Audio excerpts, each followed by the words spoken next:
नुकसान झालेल्या शेतकऱ्यांना सरसकट मदत करण्याची मागणी शेतकऱ्यांनी सरकारकडे केली आहे। सरसकट नुकसान भरपाई द्यावी या मागणीसाठी जालन्यातल्या शेतकऱ्यांनी जिल्हाधिकारी कार्यालयासमोर आंदोलन केलं।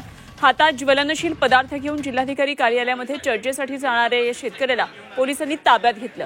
मंठ्यातल्या शेतकऱ्यांनी जिल्हाधिकारी कार्यालयामध्ये अशा प्रकारे हे आक्रमक आंदोलन केलं। सध्या शेतकरी हतबल झालाय, पूर परिस्थिती आहे आणि त्यामुळे शेतकऱ्याच्या या सगळ्या व्यथा घेऊन जेव्हा शेतकरी अशा प्रकारे कार्यालयामध्ये येतात त्यावेळी त्यांच्या व्यथा ऐकल्या जातात। मात्र हातात ज्वलनशील पदार्थ घेऊन जिल्हाधिकारी कार्यालयामध्ये चर्चेसाठी हे शेतकरी आल्यामुळे अशा प्रकारे त्याला नंतर ताब्यात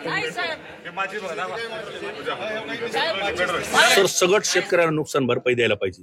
त्याचं कारण काय, आज पंचनामे करायलेत, मी त्यांना बॉटॅनिकली प्रूव्ह करून दाखवलं। आज पंचनामे करायलेत, कापसाला काही बोंड येतं पण त्याच्या मुळ्या सळल्यात, कापसाच्या मुळ्या सळल्यात, सोयाबीनच्या मुळ्या सळल्यात।